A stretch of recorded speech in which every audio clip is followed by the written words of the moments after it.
Hi everybody, this is Susan Elliott, author of Getting Past Your Breakup, Getting Back Out There, and the GPYP Workbook. Welcome to the GPYP Study Hall. This is going to be where we take the book, Getting Past Your Breakup, Getting Back Out There, and the workbook, and we're going to go through it, work through it together. Now, we have a members only workshop that will be a forum where you can join us and you can ask questions, you can support each other, and you will also have member-only videos and member-only articles.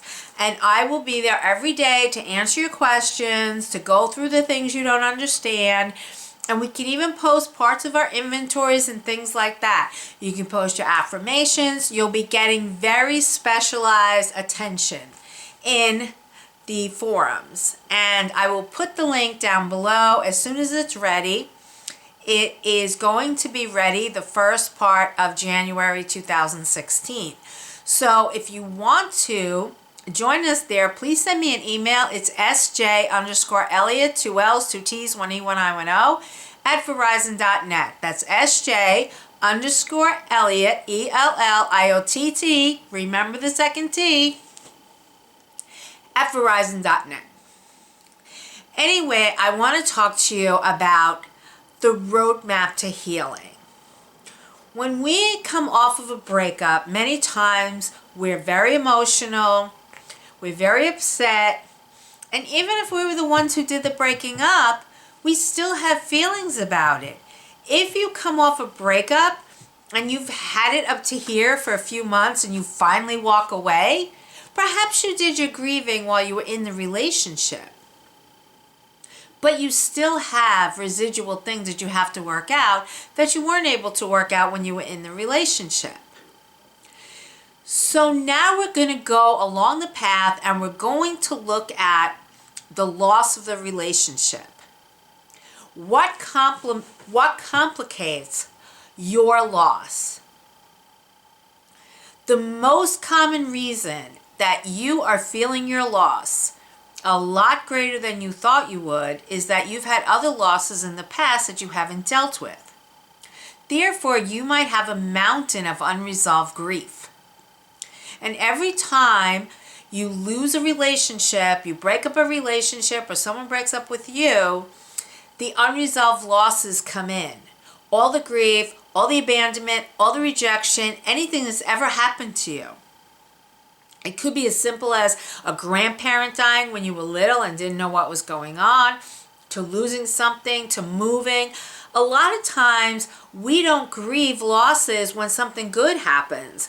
Like we could get a good job and leave another job, and we're so excited about going to this job that we don't even think about what we're losing in this other job. We might have people that we work with, we might have a schedule that we like, we might have a boss that we get along with, but we're so excited about this opportunity over here, we never pay any attention to what we've lost over there.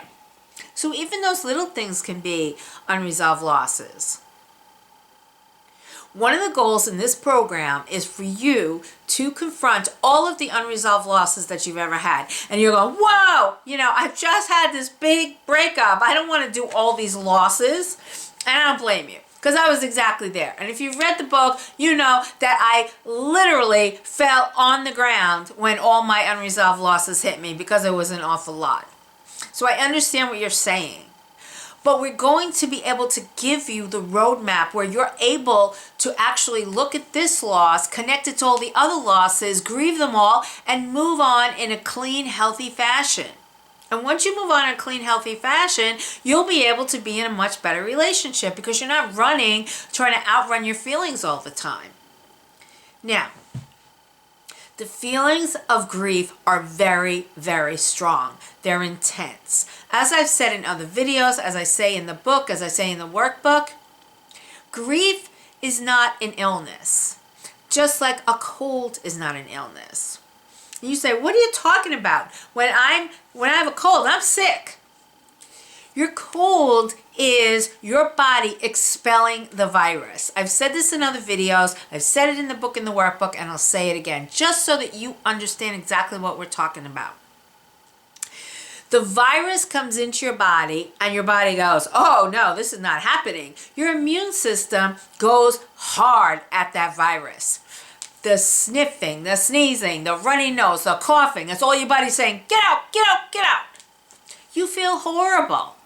But it's actually your body keeping you from dying of this virus. It's your body doing the job it's supposed to do, and you feel horrible. Let's face it, you want to go to bed, you want to pull the covers over your head, and you want to wake up 5 days later when the virus is gone. But in the meantime, you got the tissues, you got the NyQuil, you got this, you got that. You feel horrible. You feel horrible, but your body's working overtime to get rid of this bad thing that you've somehow come into contact with. Grief is much the same way. Grief is your mind trying to put the world back together in order. And grief is actually about as predictable and as fun as a cold is. You feel terrible. You feel disoriented. You feel pain. You have physical pain in your chest. This is the grief spot right under here. And you physically feel it when you've had a loss. You feel the pain right under your heart. That's the grief spot. That's a physical ailment. Oh, it hurts. You can't eat, you can't sleep, or you eat too much, or you sleep too much, whatever it is. Your psyche is doing this hard work of trying to get through this. At first, it's very confused. It just wants to put the world back the way it was. So that's why you want to get in contact with your ex. That's why you want to stalk your ex, because your mind is saying, where are they? Where are they? Where are they? I talk about the example of the gray lag goose. Now, the gray lag goose is something that Colin Murray Parks talked about in his book Bereavement. He studied somebody who studied the gray lag goose. Now, the gray lag goose is a bird that mates for life. And when the mate dies, and this is many times right in front of them because they're always together,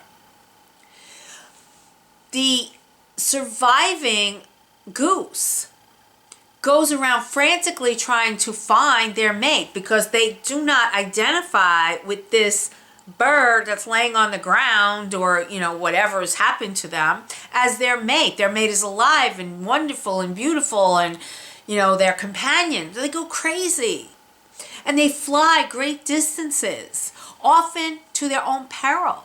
Many of them die. Many of them get hurt in their quest to find their missing mate because they just can't identify this dead, lifeless body as their mate. So they're looking frantically for them. Colin Murray Parks studied widows and found out that they did the same thing. They looked in the crowd for their husbands. They called their husbands on the phone, even though they knew intellectually they're not, they don't have the brain size of a goose. They're a human being who understands intellectually the person is gone, but they're still searching for them. That's the searching phenomenon of grief. Now, when the person is still there, we still get that. That's why it's hard for you not to contact. That's why it's hard for you not to stalk them around social media, because you're still searching. There's part of your brain that's still trying to put the world back together. But as long as you keep finding that mate, it's going to be harder for the mind to accept that the mate is gone. So that's one of the many reasons why no contact is so important. You have to get your grieving brain to know, no, this person is gone. Now you need to reorder the world without this person in it. And that's where the disorganization, the confusion all comes in. It's your brain working. It's like the sniffling, the sneezing, the coughing, the aching. That's the equivalent of disorganization. I'm confused. I can't sleep. I can't eat. It's your cold. It's your grieving cold, where your brain is just working as hard as your body would be working with a cold, trying to get rid of it, and it's trying to shuffle things around. This is very hard work.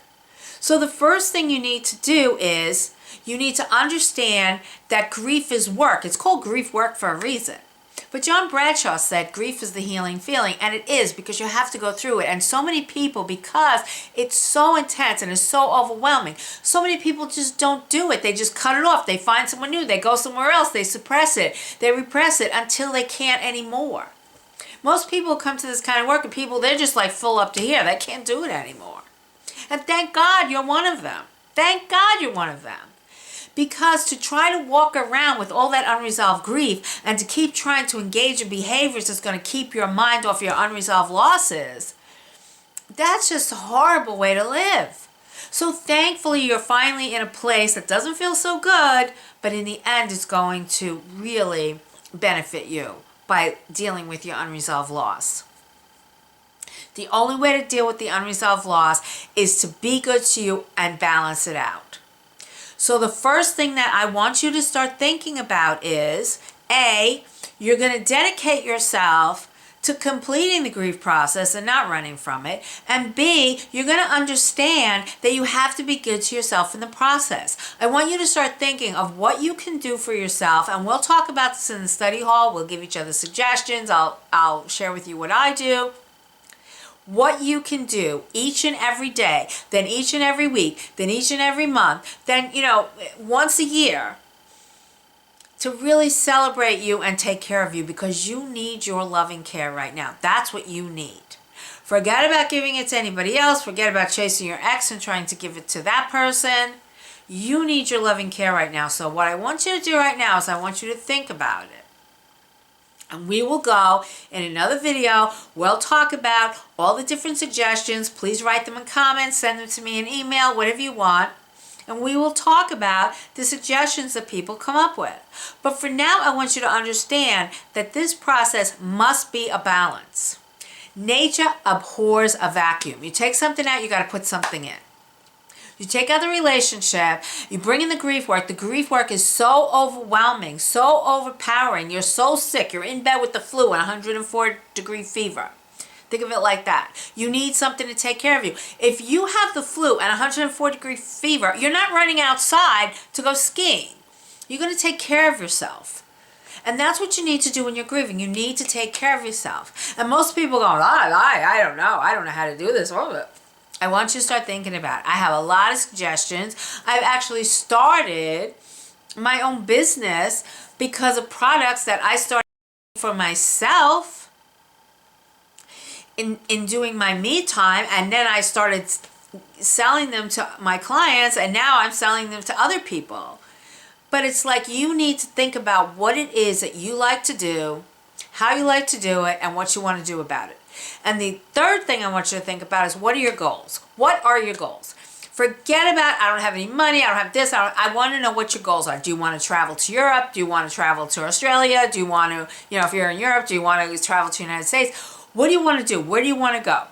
Do you want to go back to school? Do you want to take classes for your job? I mean, what are your goals? Do you want to have more money in the bank? Do you want to buy a house? Do you want to buy a car? Start thinking about these three things. 1, dedicate yourself to your grief process. 2, think about the things you're going to do to take care of yourself. And 3, start thinking about your goals. What are your goals? And go crazy. Don't put any sort of limitations on it. I want you to go crazy, and then we'll talk about how to whittle it down to really reachable goals and how to make short-term goals and long-term goals. We're going to do that. It's going to be great. It's going to be fun. So join us in the study hall. Join us here on YouTube. Join us on the blog, and I will see you then. Talk to you later. Bye.